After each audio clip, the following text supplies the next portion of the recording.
So if you have a person that's looking at an object that's not on the same horizontal as their eye level, or this dotted line right here, then they're either going to be looking at an angle of elevation or angle of depression. And if their line of sight, or this line right here, which is at the top, is pointing towards an object that's above the horizontal, then their angle of elevation is what we're going to use, and it's going to be the angle that their line of sight makes with the horizontal. So this angle right here. And same for angle of depression. If their line of sight is going downwards, or if they're looking at an object below the horizontal, then they're going to be looking at an angle of depression, which is, again, the angle their line of sight makes with the horizontal. And these can be applied in many real-world situations, and not just eyesight, but a lot of other things too. And often we use trigonometry to figure out missing information in a lot of these scenarios because it makes triangles. And when you're using trigonometry or doing math to figure out missing information in the scenarios, you're going to draw triangles like this. If you have this line of sight in the horizontal for this top object, you just draw a triangle like this, make your right angle, and maybe you want to find the height of whatever they're looking at or something like that. And same for the angle of depression, you just draw the triangle at the other side.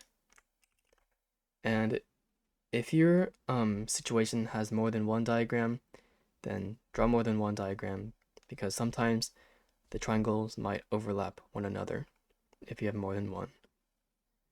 And now, let's get into some practice problems. If you think you can do this one, pause the video and try it. This one says a cliff is 24 meters high next to the sea. The angle of depression from the cliff to a boat is 35 degrees. At point x meters up the cliff, the angle of elevation is 18 degrees. Draw a diagram. And for a lot of your angle of elevation and depression questions, they're going to be pretty long like this. And for this one, I had to shorten it a little bit, but it still makes sense. So let's draw a diagram. Let's draw the cliff first, which is 24 meters. So the cliff in 24 meters. The top of the cliff will be point X. The middle of the cliff will be point Y. And then the bottom can label S for sea level. And then there's a boat somewhere over here that at the top of the cliff it looks down at, and the angle of depression from the cliff, so at the top of the cliff, this horizontal with a line of sight, this angle will be 35 degrees.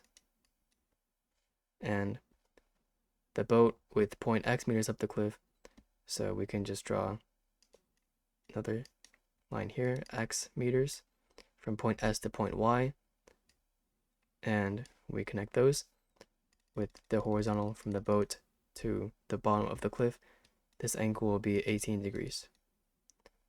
And this 18 degrees is going to be the angle of elevation, and the 35 degrees will be the angle of depression. So hopefully everything makes sense here. And now, let's do another practice problem. If you think you can do this one, then pause the video and try it. In this problem, we're going to use the same diagram that we drew in the last part, and this time we're going to find the distance from B to S. So from the boat to the bottom of the cliff, or this horizontal dotted line right here. And right now, we don't really have anything that's super helpful because we need to find this, and the triangles that we can make are either BYS or BXS, and neither of them have enough information for us to find that missing length. But what we can do is use this angle of depression right here. Since both of the dotted lines I drew are parallel, and the line of sight from X to B is just a straight line like that, then we can use this angle and say that this angle will be the same, because that's how the angles work. This means that the large angle right here is also 35 degrees. And now we can draw a triangle from XSB.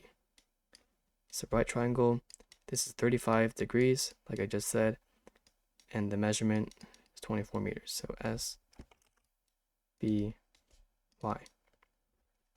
We need to find b to s, and we have the opposite side.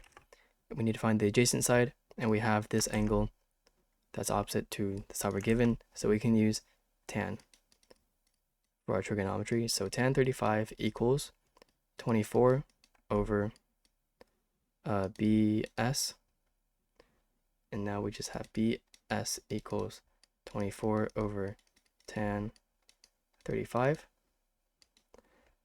and once you just do that math, you get BS equals 34.3 meters approximately, and that is your final answer for this problem.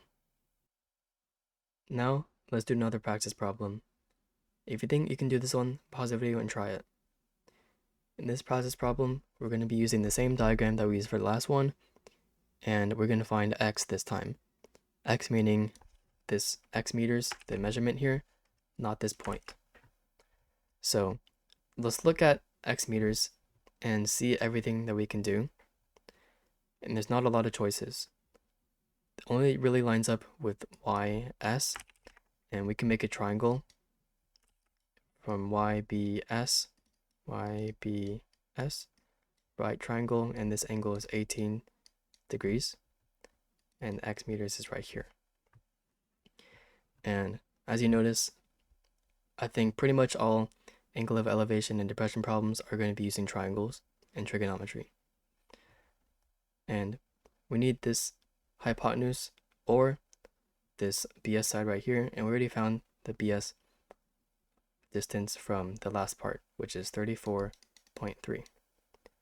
And we can use the same thing we did in the last part, which is using tan, because the opposite and adjacent sides, we can write tan 18 equals x over 34.3, or x equals 34.3 times tan of 18.